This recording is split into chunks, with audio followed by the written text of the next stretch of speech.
Okay, and then I'm gonna have to find where the recording went, so, it's, I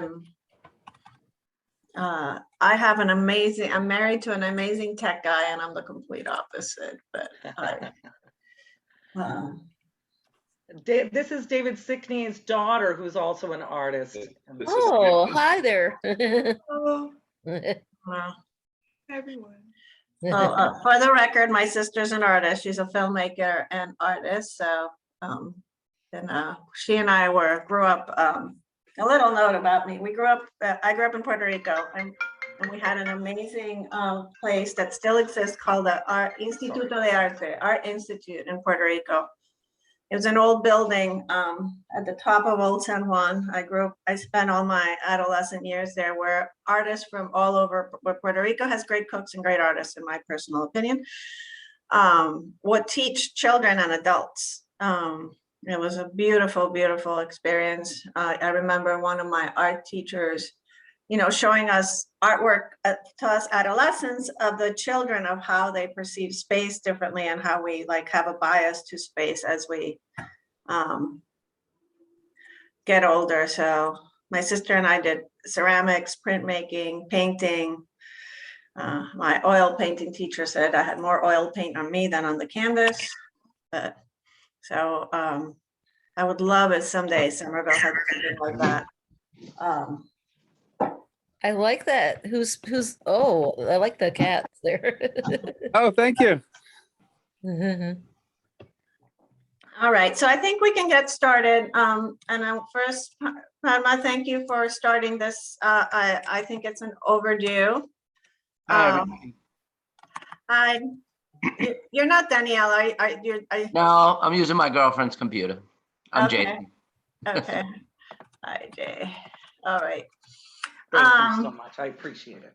So I just want to introduce myself. I'm Counselor, for those who don't know me, I'm Counselor Gomez Moncada. I'm the Ward 5 Counselor, and I inherited the Armory building, which I'm very happy about. And I understand, the city acquired it by eminent domain, and it has been a little bit of let's call it an interesting experience. I don't think the city city's not in the business of upkeeping and maintaining buildings. So I think this has been a bumpy road.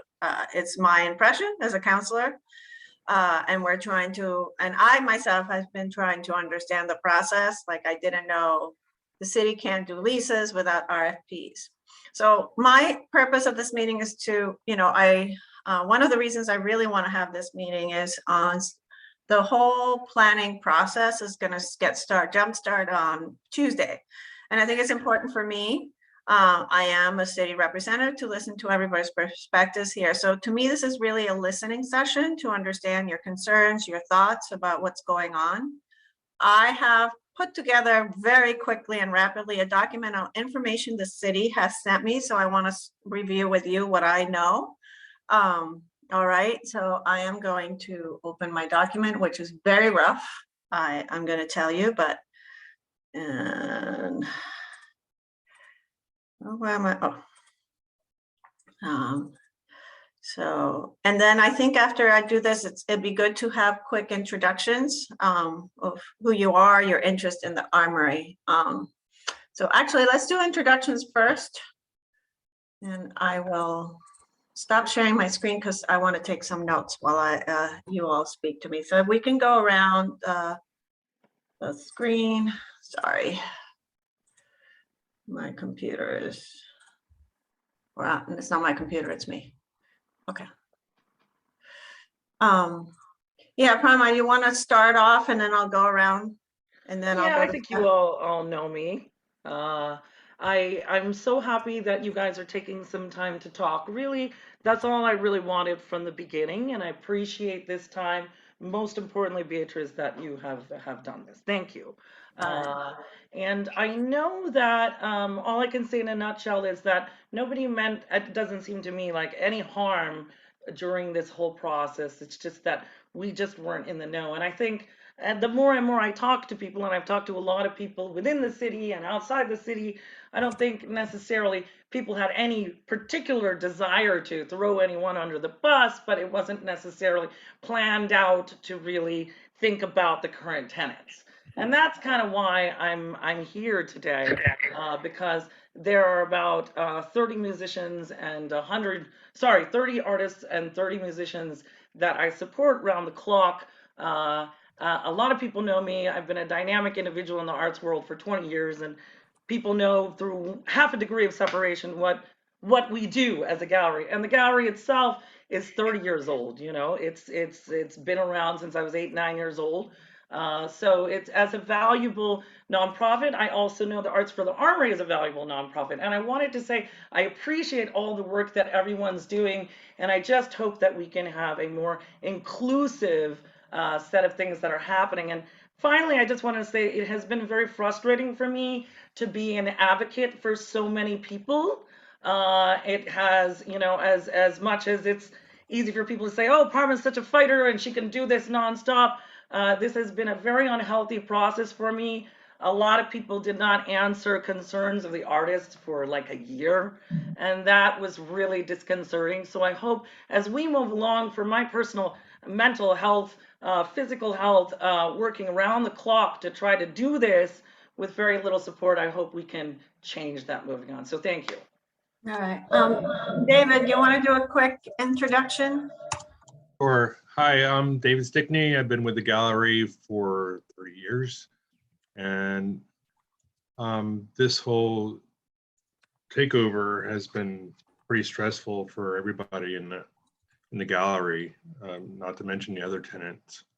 But my impression seems to be that the city just wants to take over and put in their own art installation or the art council without working together with us artists who are there already.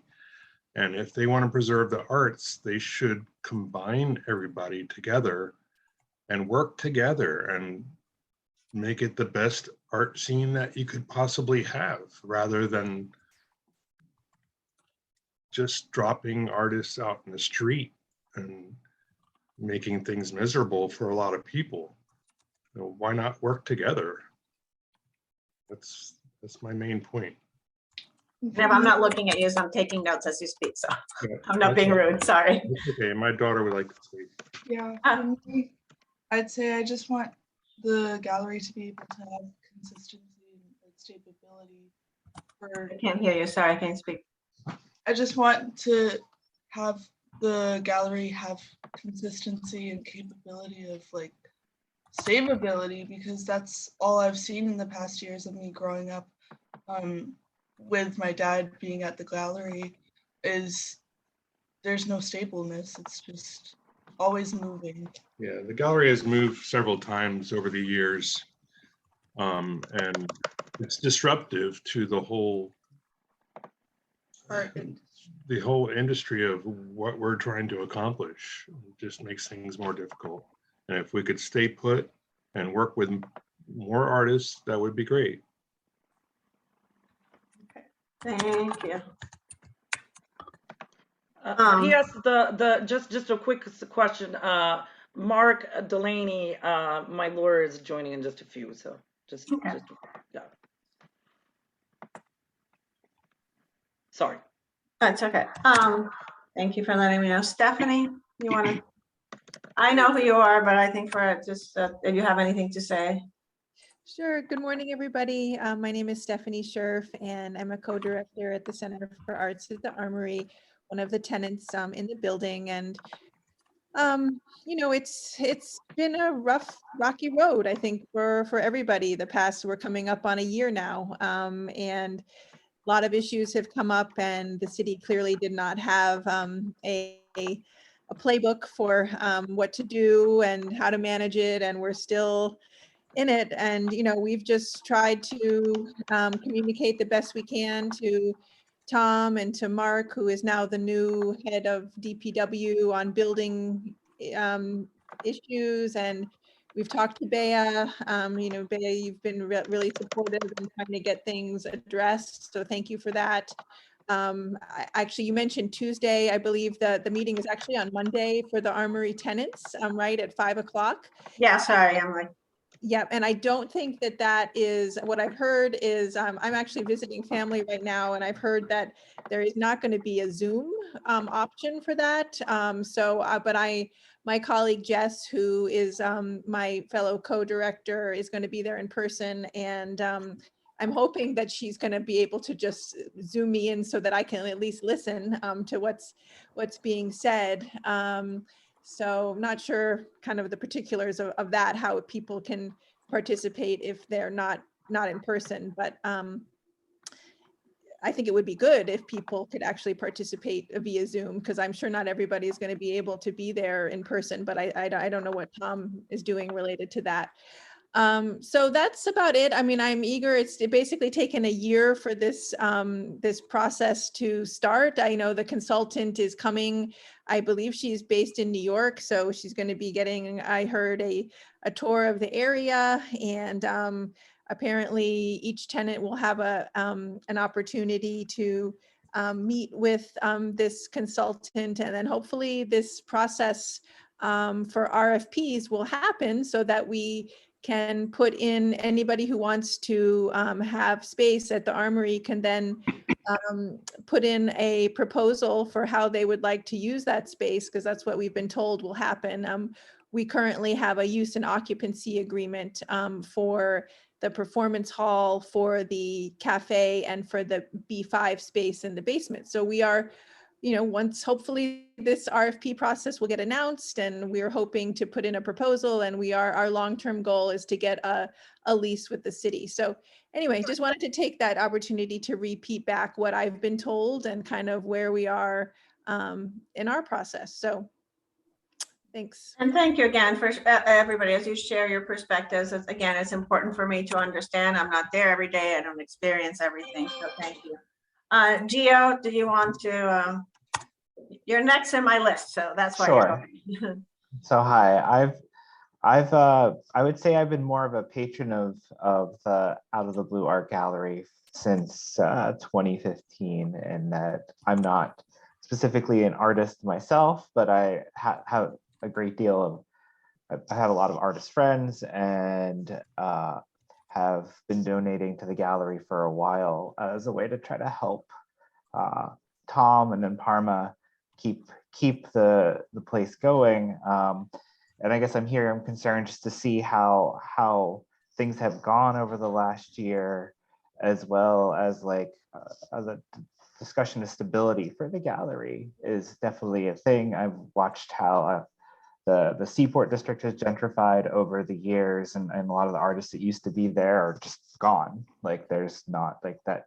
You can only do art in the Seaport district if you're incredibly wealthy now, or you have access to someone wealthy.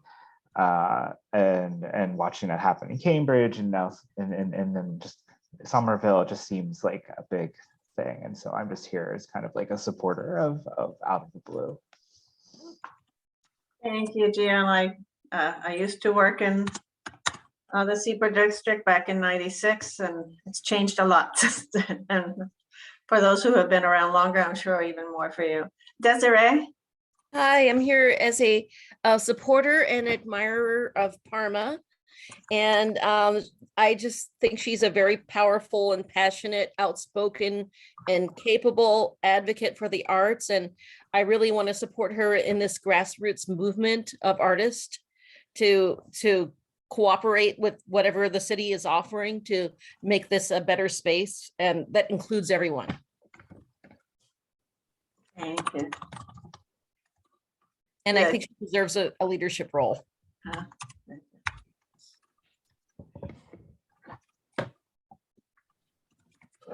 Sorry, I'm not. Okay, Jay, do you mind? Okay. Hi, everybody. I'm Jay Plum. I'm not an artist. First, I wanted to say that I echo everything David Stickney said in his opening, and his daughter. I don't believe we've met, but anyway, you said it. I'll try to be brief. My history with the Arts of the Armory goes back to the day the Sater brothers purchased the building. And we went through a year or more of battling with one or two neighbors who made every effort possible to keep this building from turning into an arts center.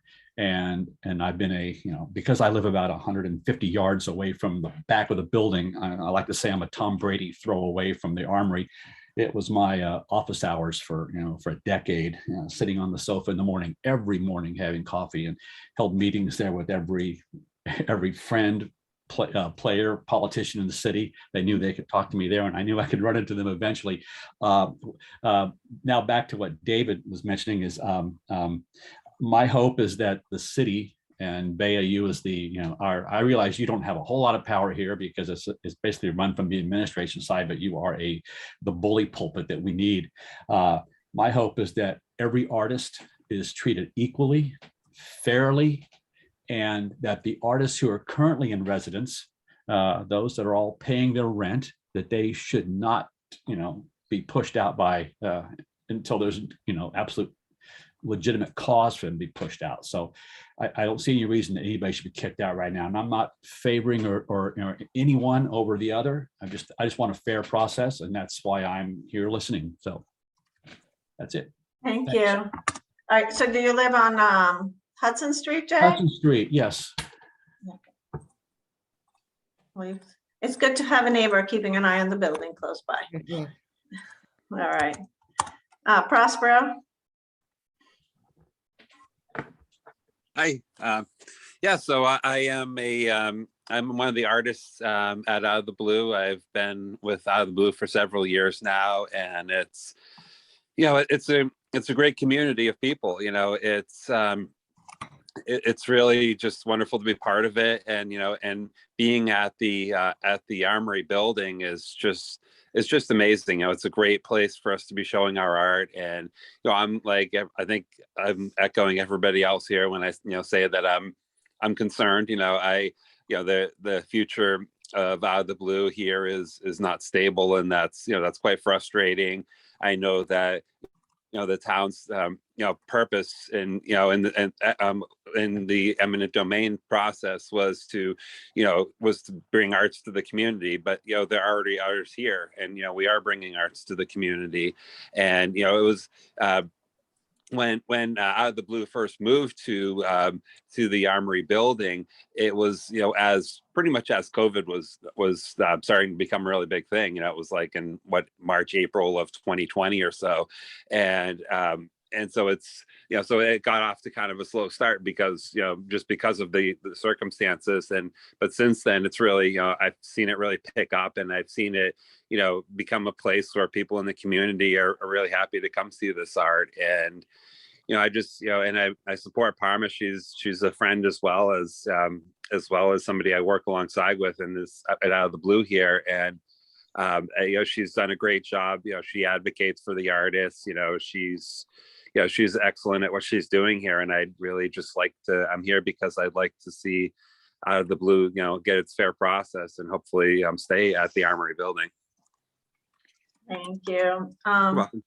And the Danielle, who's not the Danielle. Can you give me your name again? Sorry. My name is Jason Berube.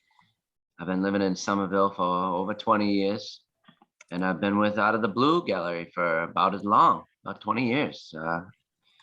Back when they were across from the Trader Joe's, right down from Central Square. I used to go there all the time. And it's one of the things that kept me in Somerville, because it was nice to see a group of artists that weren't following some sort of map laid out by industry or what's popular or what's selling. These were artists that were dedicated to sharing what they had inside. And even if it wasn't the most profitable, or I was just amazed that there was a space we could create together where it's no, there are people that want this kind of art, but they just don't have access to it because everything is supposed to look the same. And that's what art is, you know, that's where people make lots of money, what's popular. And so it's always been great. The events have always been open to avant-garde music. You go there to see and hear and meet people that you won't meet anywhere else, art that you won't be able to see anywhere else, music that you won't be able to hear anywhere else. And we always creating these communities, and slowly but surely, as things gentrify, you get pushed away, pushed away, pushed away.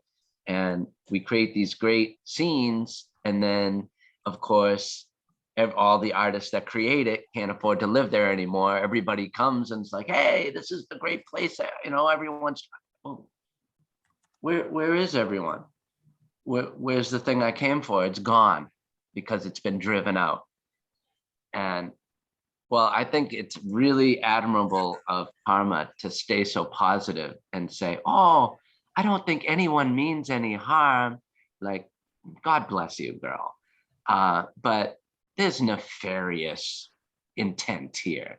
There's people that want, through their, I don't want to be dramatic and say lust for power, but like I binged a show last night. So, but their ego is more important to them than supporting an art community. Their power within the structures of influence in the city is more important than them supporting artists. And I'll tell you what, the Arts at the Armory building, Jay, you may remember this, like it was run down. It was not a pretty place. I think people forget that. Before the Satyrs bought it, there was like crack house, like drugs going on in there. And it was a dangerous place. You know, it was dirty. It was not a friendly element in the neighborhood. And I and my girlfriend at the time went to the city councils that they were having about this and brought that up at the meeting. Like, you neighbors that are saying that you don't want all these rock and roll in your neighborhood, but look what you've got now. Yeah. Are you seriously telling me you'd rather have a bunch of druggies hanging around than these foreigners or whatever? You know, I think it had a lot to do with these post 9/11, you know, people from the Middle East or something. I couldn't fathom how people wouldn't be open to this. And not for nothing, but Joseph Sater opened that place in honor of a friend of his, Mark Sandman, who was, you know, native son from around here, who made it world famous, you know, whose life was sadly cut short by drugs. And he opened it in honor of this local legend. That's why he fought so hard for the arts, to honor his friend. And to see that taken away from him hurt, after the only reason that place is even desirable to have an art center is because of all the work he did in honor of Mark Sandman, you know? And so to have all that work, just like, oh no, that's ours now. And all your community that came together to make it as beautiful as it is, and the beautiful community that it is, you can all just leave now. We don't need you anymore. We're going to turn this into the place that looks like every place else, where when you come, you know what you're going to see, you know what you're going to hear, because it's cookie cutter like everywhere else, because that's who they're going to put in the building after they kick us out. It's going to be the same stuff you see everywhere else, because they're the people that put all that same art everywhere else, you know? So it was nice to have a place. It is nice. I say, I'm talking about it in past tense, because what can we do? They always win. I kind of want to be like, we should be talking about coming up with some consequences for the people that are doing this to us, that are stealing our decades of work and growing of this community. Like, they shouldn't be allowed to get away with it, you know? I'm not sure how you stop them besides showing up, which is what I've done for 20 years. But I hope that we can stop them from doing it. I mean, guilt them. It's kind of like anything. You have to show them for what they are. I mean, thank you, Parma, for not making this an entire 4-hour thing about all the laws they've broken. But find out about that, Beatriz. They've broken lots of laws. They're not working within the system. They're not playing fair. They're breaking the law, and they're nefarious folks. So that's my thing. I really love the Arts of the Armory building. I fought to get it opened. I fought to, get beautiful stuff in there. I helped Parma set up some of the art. When she got there, I thought Out of the Blue being there was the best marriage of things that I've ever seen. I mean, when we took over the Blockbuster on Mass, that was pretty cool. Like, how do you up that one? I used to go to the Blockbuster video there and like to see the people actually in the space, and the people's art and the people's stories and the people's music was beautiful. And so I got to give it to you, Parma. Like, the Armory building was like the next step of it. You raise the level every time. That's what you do. That's why it would be a shame to have people to come in that don't live the life, that don't have this as a burning passion in their heart, and are just doing it for some prestige or some recognition, or to get their friends in that are already making money. They already have avenues to show their art, avenues to have their communities gather. They're taken care of. They got their place. They just want another one. They want ours. They want to usurp our work. And it breaks my heart to think that they will, because they always win. So I would like for them not to win this time. Thank you. Thank you. Thank you, Jason, for sharing your perspectives. And again, to me, I want to be frank with everyone. I'm not an expert in eminent domain. I'm learning about the process, and it's a process for me. And one thing I'm a person who likes to learn first, and this is why this meeting is important, to get all the different perspectives. I know there are different tenants there, and to learn. So I just want to give you the information I've had from the city. I've approached them multiple times, to understand what's happening, because it's important for me as the city councilor. It's in my ward. I'm trying to Do be you the want to hear mother. from Mark? What? Oh, yeah. Can Mark introduce himself, if that's okay? Oh, I'm Beatriz? sorry, Mark. No, you're doing great, Beatriz. I would have totally forgotten to myself. Okay. I can't didn't know remember. Mark because he's a lawyer, and I gotta be frank with you. I'm told you're not a court of law, you're a city councilor, so.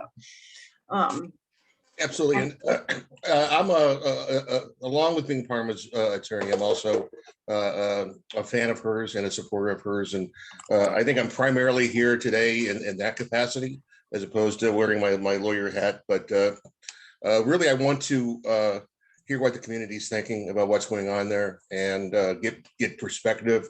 So far, this has already been very helpful to me. People have had a lot of very interesting things to say. So anyway, I think I'm mostly an observer, and again, I'm very interested in what the community wants with regards to the Armory.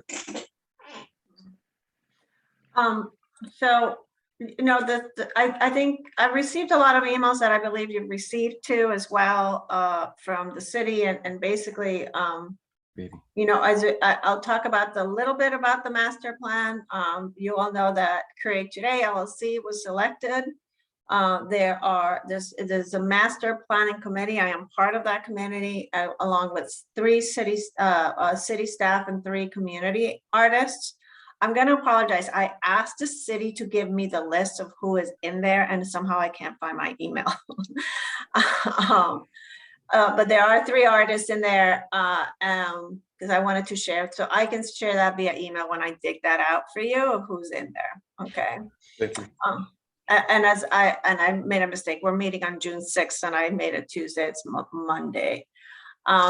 Per the city, they think this process will take 4 to 6 months. I don't know the process exactly. I believe I will learn more about it on Monday, of what the process is like as I sit there. So just that's what I've heard from the city. I understand that there's currently 9 tenants in the building, 7 of which have use and occupancy agreements, 2 do not. I am also told by MGL Chapter 79A, they're obligated to provide relocation assistance and payments to any tenants of the Armory. I am told that they're working with a relocation consultant that might have or have reached out to you. Yes or no, I'm told that's part of the process. That doesn't mean you're being relocated. So that is basically one of the things. Maintenance of the building, which I've been following closely. We all know the building had some issues. All existing buildings have issues. I work at a hospital with millions of square feet. We have issues every day. I have tried to make an emphasis that this is a very public building. We have public events. We have large performances, which I'm going to get technical. It's an assembly use. I consider that. There's more people there. Let's put it that way. And I value very much the safety of the building when you have large numbers of people. So they have, there was a long list of items of repairs that were needed.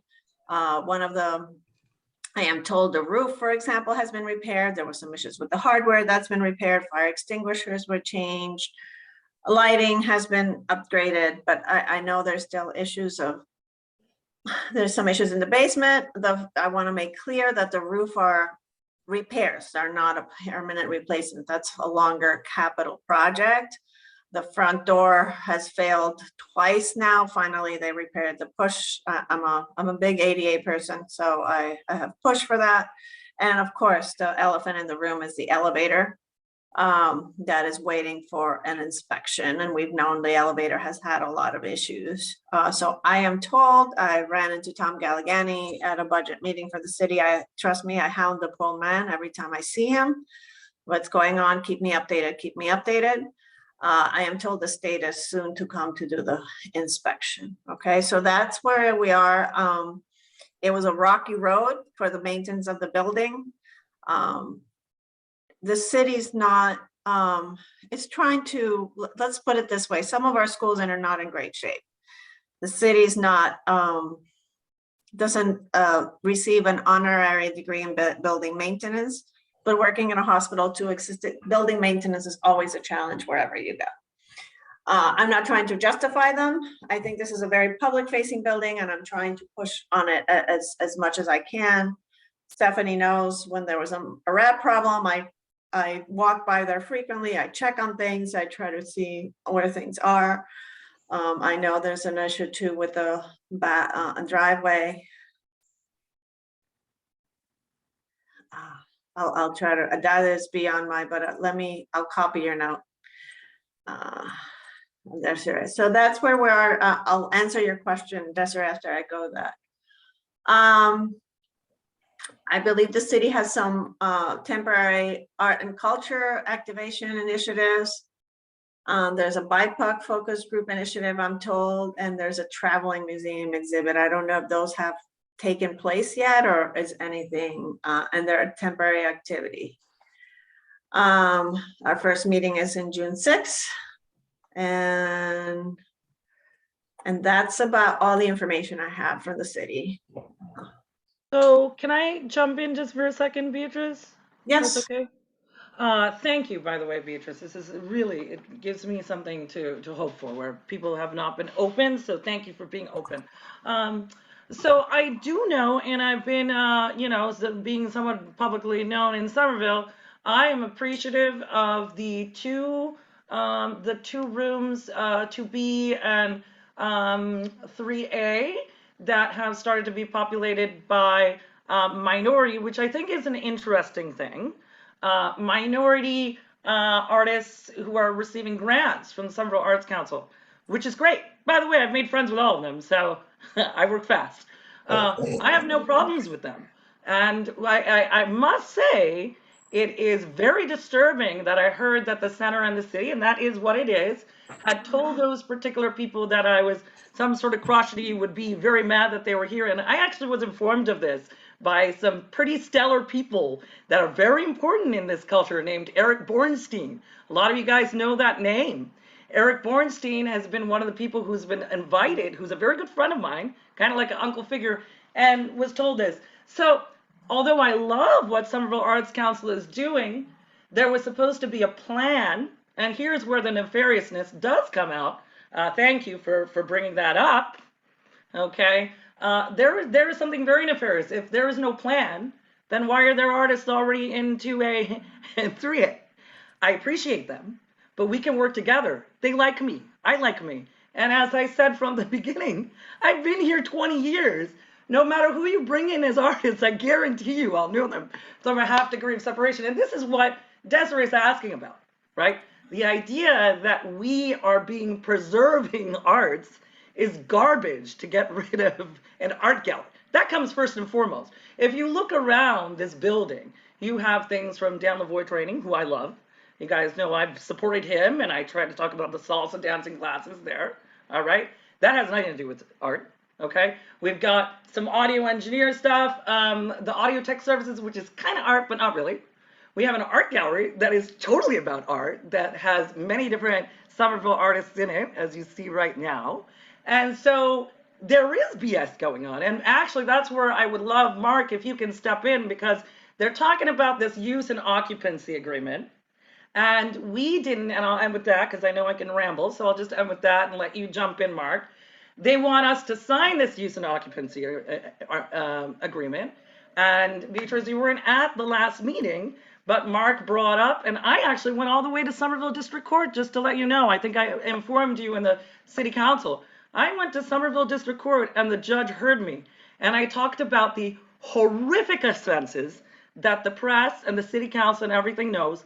More recently, by the way, there was a second, I don't know if all of you guys know this, but you should know. I was trying to keep away from the press and this thing because it's out of control. Just a month and a half ago or so, for Harvard students, there was no alcohol, there was no drinking. Everybody's been able to confirm this. Tom Galligan decided, and the Senate decided, oh, well, we won't have anything. So I conceded. Everyone has seen. Fine, we won't have wine, we won't have alcohol, we won't have anything, which was never the case before. And I had 2 cops come in who were nothing but wonderful 6 weeks ago.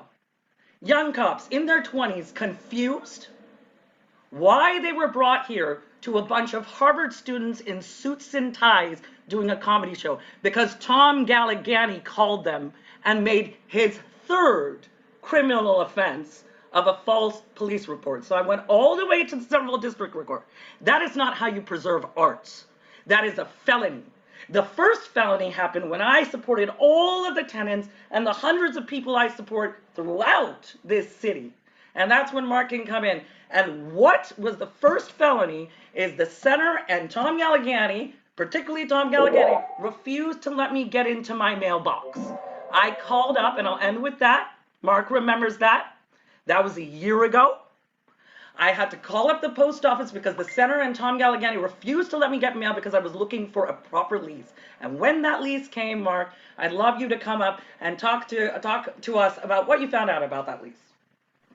Well, I appreciate this, Parma. I also want to make sure I get, it's very important for me with the meeting in June that if anybody has a vision of what they're trying to see here. I know there has been, and I'm not trying to, I know what has happened is very important, you know, in terms of, you know, I would say it has not been a smooth process in the transition, and I'm sorry that what has happened has happened. It shouldn't be that way, and I believe all of these are based on lack of communication and listening. So I do want to make sure, because we have 20 more minutes here, that I do hear if you have any visions or ideas of what you want the space to be. It's important for me to listen. Yeah. I'm not a lawyer, so I can't, you know, but I'm happy to hear what Mark is, and this is also important. I'm not saying it's important, but I just want to make sure that as I go in, and I'm going to be representing everyone, that I understand your perspective, what your vision of the space is, because I hear behind everybody's concern is that they're going to be told what the vision of the space is. And I'm hearing some concerns is not everybody's at the table. So I want to kind of fill, it's important that I fill that void. And you all know my email, you can send me information as well. So I just want to make sure I understand some egregious things have happened to you. Horrible criminal activity, a denial by the center to answer emails, to support the tenants when I would, without even a leadership role, have been doing this unpaid. But it's still important, because if we talk about process, Mark needs to jump in on this, because you can't have a lease and occupancy agreement that's false. So Mark, if you don't mind jumping in, that'd be great, because that's what they're doing this. Yeah, I think I've made my view on the use and occupancy agreement pretty clear to the city anyway. It's not really a lease in any kind of traditional sense of the word. What it is, it's an indemnification agreement. What you're doing essentially is indemnifying the city. It's in my opinion, what we call an unconscionable contract, and it probably couldn't be enforced by the court because it's so one-sided. And in fact, I mean, there's a lot wrong with it, but there's a provision for a one-way, what they call a one-way attorney fee, a one-way attorney fee provision. That means that if there's a legal dispute, okay, the city can recover their legal expenses from whoever the dispute is with, but the tenant doesn't have the same recourse. With regards to a residential lease, which I think Parma's lease for the upstairs space is residential, that's illegal under Massachusetts law. So that would be void right away with regards to Parma. It's not a well-drafted document, and my understanding is that it went under very little, if no legal review. That it was basically written by administrators in the city. Thank you for, again, I'm not a real estate lawyer. I don't want to play one on TV. I understand, and I'm Yeah, not trying to give anybody legal advice. This is important. I appreciate you sharing this information with me. This is important. Stephanie, you have your hand raised. Oh, thanks. I just wanted to take a moment to maybe clarify a few things. I know even myself, I make this mistake sometimes, and it's very confusing. I think there is the Armory building, right, which is the entire building and the grounds, and the city is now the owner of that building. And then there is the Center for Arts at the Armory, which is an independent 501c3 nonprofit organization. We are a tenant in the building. Like I said at the beginning of the call, we operate the performance hall, the cafe, and B5 in the basement. So I know that, I'm sorry, forgive me, the artist using Danielle, can you remind me of your name? Jason, I'm sorry. You know, you also said Arts at the Armory, and I think there's just this common association. People say Arts at the Armory. That really refers to our organization. And then I just try to make the difference. And then there's the Armory building. So I hope that's helpful. And, you know, we're also, as our organization, this has been a very challenging period for us. I'm not going to go into all of the details now. Parma, at the beginning of the process, you asked me not to speak with you, didn't want to speak with me. And if I could, if I needed to speak with you, I should speak to Mark through your lawyer. So I've tried to respect that. I know you also don't speak currently to my co-director, Jess White. And I just want to say a few things. You know, if you're referred a few times to the center, you know, in also at the same time with the city. We do maintain our independence from the city, and you know, I have to go back and remind myself exactly what happened with the keys and the mailbox. I believe we did once the city became the owner of the building, that was the keys, even though we held the keys, because with the former landlord, you know, we did have the mailbox keys, and the city is still, frankly, in a process of sorting out all the keys related to the building, and we're trying to, you know, do whatever we're supposed to do related to those keys. And I think we did test the keys that we had for your mailboxes, and we couldn't come up with the ones that you needed, and that's really the city's responsibility. So it's just hard for me to stand by and have accusations made about the Center for Arts at the Armory when a lot of those things are actually not true or accurate. So I just wanted to say that. I appreciate you speaking up, and I'm not trying to make an enemy of this. All I am just saying, like Desiree said, is unfortunately, when the city came in, I had to stick up for the tenants, and that's just that I'm just confused. So I'll just leave it at that. how a senator can say that there's directorship over a building, but then the tenants were kind of left in the dust. But I'll end it there. I appreciate your sentiment. Thank you for showing the separation. I think that's very clear. You made that clear that there's this separation between the center and the tenants. And I've learned to respect that. And I've just tried to just work overtime to help the tenants and the artists and myself. So I appreciate your words and thank you. I appreciate it. And I can say, and I can interject here. I think there's unfortunately, because there's no clear leadership on the building, I think there's an immense, what I'm seeing here is an immense. Kind of like a little more space talk. All right. Does anybody know Mark Levy? Yeah. Oh, okay. All right. I just let them in. Okay. I did get bummed at one meeting. So I just want to make sure there's like, I think there's two arts, I think the gallery and Armory Center of the Arts are two important presence entities within the building. And I just want to make sure we're not working against each other. We're working together. So I just want to, and I know that there's a lack of clarity creates confusion. That's what I'm seeing from the outside. Again, I'm learning about this process. I want the building to succeed. I want the building to be a building for artists. And just so you know, when I met, as soon as I was elected, the first thing I did, I asked for a meeting with Tom Galliani because I'm like, I'm going to inherit this and I need to understand what's going on. And I was very confused as to what was going on with the tenants. I was like, I'm like, we have this condo law that allows you to stay for a year. Can at least we do this for our tenants, I can say that publicly. I said that to him because I was very confused as to what was going on there.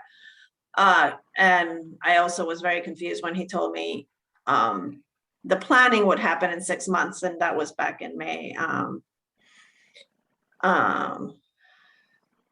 So anyway, so I think I just want to make sure that there's two important interests, and I want to make sure they're both properly represented here. Anything else? Stephanie, is your hand still raised? Oh, sorry. Yeah, I'll take it down. Okay. But I do agree. I think as a group, we do really need to advocate for a democratic and transparent process going forward in terms of, like I said before, this RFP, that everybody has a chance to put in a proposal about how different entities would like to use the different spaces in the building. And I really believe that that's something that needs to happen so that we all have a fair chance to participate in this process and let the city and the community know what it is that we would like to do in the spaces and the value that each of us would bring. So I do think that is very important. So, and I think I've heard from all of you, like I've spoken to Stephanie, but I also heard from Parma and others here. There's a concern about what's the future out of the blue. It's an art use. Why wouldn't it be here? I think that's plain and simple what I heard. Am I correct? Did I hear you correctly? That's something I'm glad you're sharing this with me again, because everything has been so confused in Parma. I apologize if in any way I can't. Mark, having you here as a lawyer is not very good for me. It makes me nervous. But I want to say something.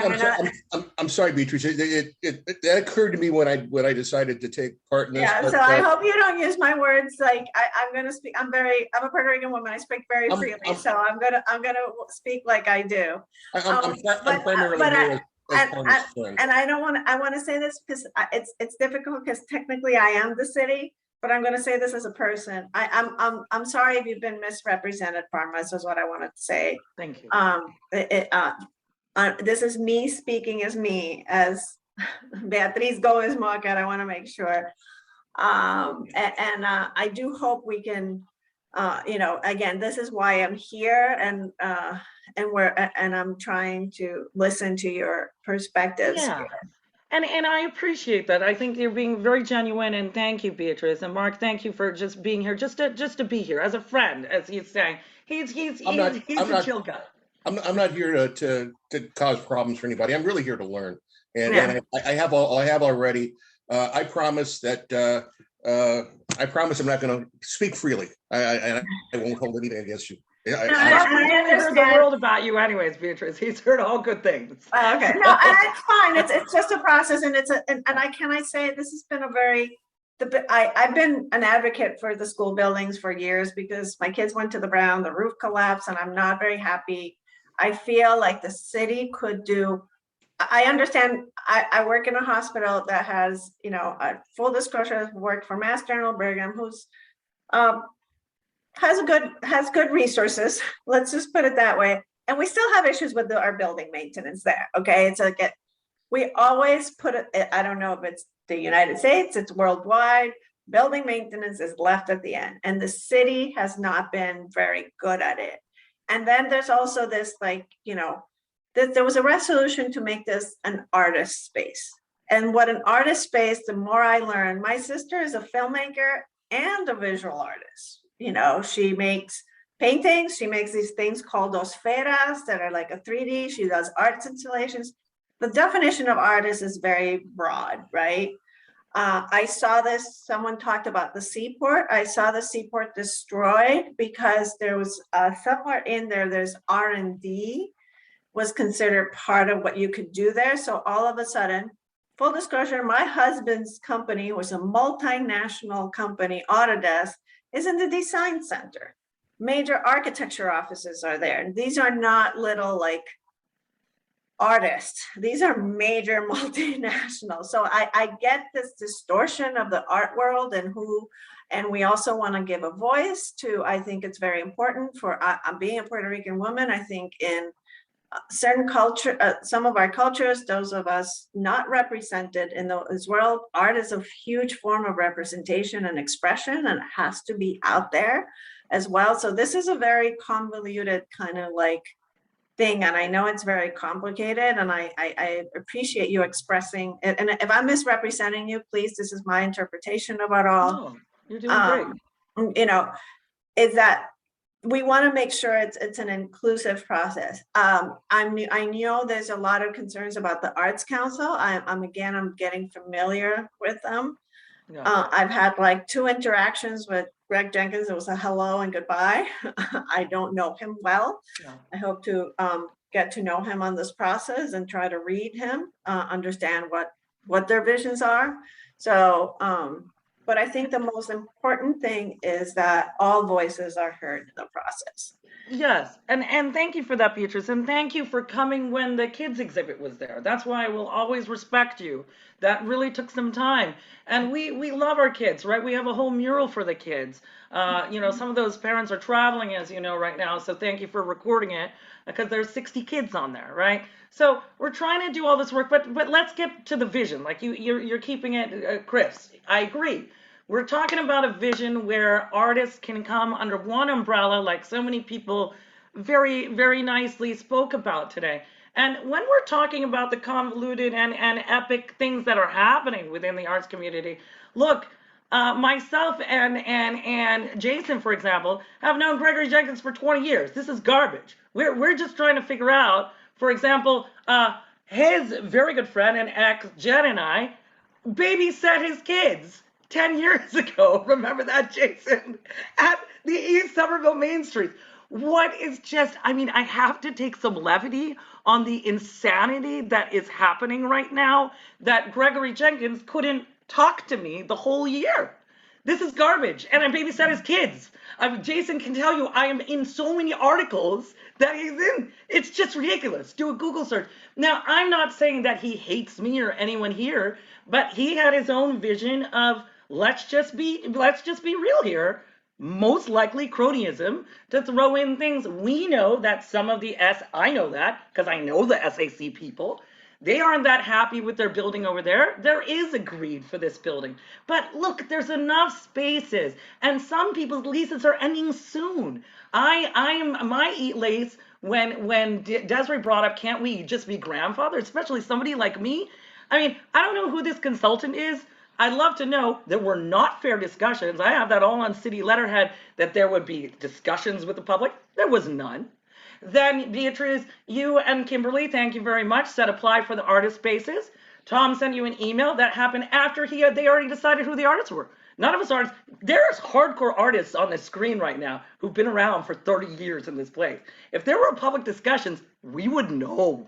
Correct, Jason? We would know, especially people like Jason and I, deep in the Somerville Road. So this is garbage. It's a lie. There was no fair process. Finally, when I'm like, where's the consultant? Where's the consultant? Where's the consultant? And thank you, Beatrice, for giving me a meeting. And finally, there's a consultant. I had to find out, I won't give my reference, but I think some of you guys realize that I found out before the city wanted to tell us about a consultant, and that's awful. But that also shows how deeply rooted I am in this city, because I'll find out. So there is not a fair process with this consulting agency. There's also not a fair process when people have made false police reports about, clearly, I'm the whistleblower here. I knew right away with Jason that the SAC was coming in, having talks with the center and the city, because they did. I found out about all of these. None of the tenants were invited, so there was never a clear process. It was garbage and a hoax from the beginning, and it still is. And Beatrice, thank you for saying apply to the one of the arts there. It was a garbage thing. They did it underhanded. No public discussions were made.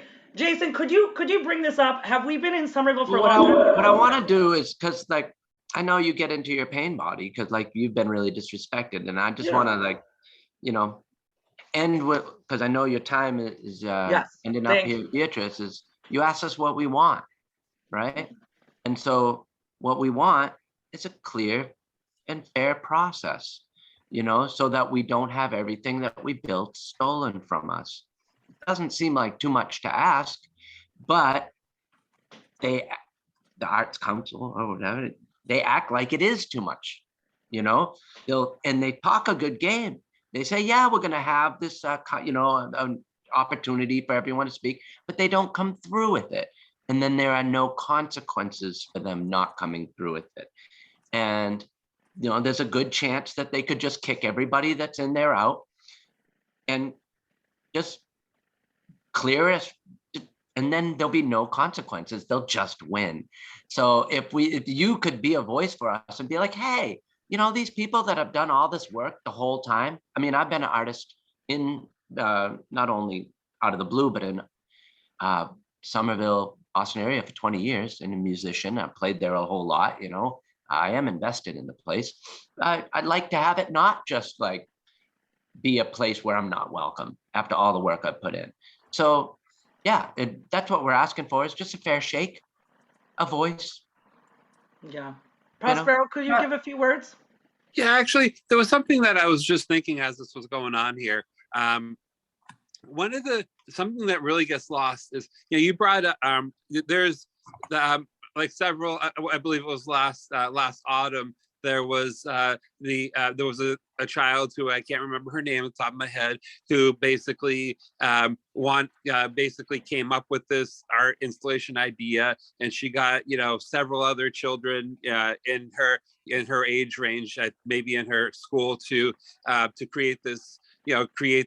Basically this nice installation, and you know so the point I'm making with that is it was such a family-friendly thing, and that's something I think gets lost here, is that, you know, Out of the Blue is, you know, definitely speaks to people of different ages, you know, and it's like, and I feel like that's something that's just really gotten lost here, and that's really unfortunate. You know, I mean, Out of the Blue is is very welcoming to the, to people in the community, of different ages, and it's also we're also a very inclusive organization, and I think that what Out of the Blue needs to be seen. That's something that might get a little lost in this conversation. It's just, and it is really unfair to see these things happen, to see us not get our voices heard, and I'm really hoping that's going to change here. But it is, Out of the Blue really is a wonderful organization in so many ways, and it's really, it would be a shame to see it go. And as Beatrice, you mentioned, there are artists here, so why wouldn't that why if this is an arts organization, and if the purpose of this eminent domain is to bring arts to the community, why Out of the Blue wouldn't be a part of that is something I don't quite understand. And that's what I want to say. I'm saying that's what I'm hearing from you. I want to make sure, that. Can Desiree quickly speak up? Because I know she had some questions. Can Desiree, I know we have to close up. Yeah, and I do have to wrap up in about 5 minutes. Desiree, do you want to just talk real quick? I don't have a lot to say other than what I've already said, and what other people said so much better than I did. I think like Jason and Prospero, but I support you, and I think you do deserve a leadership role, and I see it. The impression I get is of a bureaucracy totally usurping your work and what you did, and a bureaucratic art organization taking over a grassroots art organization. And if there is any way to have some kind of collaboration and not push you out, I think that should be done. If it's a collaboration where there's 2 arts organizations occupying the same building, half and half, something like that, and there's got to be a way to work it out with the collaboration between visual and performance artists, and some way that you can all work together and support each other. Thank you. Well, I think you said it very nicely, Desiree. I think you did have something to say. So I do want to wrap up, and I want to thank you all, and for those of you who are advocates of the arts, without revealing too much about myself and my family, I can tell you that I had members of my family who've been in a dark place, and art was a way of expression. It's an important thing out there for many of us. Some of us don't communicate, as I can even say it's about my sister. She doesn't communicate well in words, and art is her way of expressing. I can say she has a beautiful film. It's about microaggressions and racism within the Caribbean culture.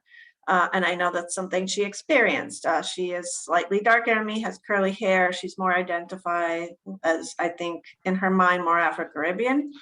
And so I, when I saw her movie, I was like, oh my gosh, she's telling her life story here.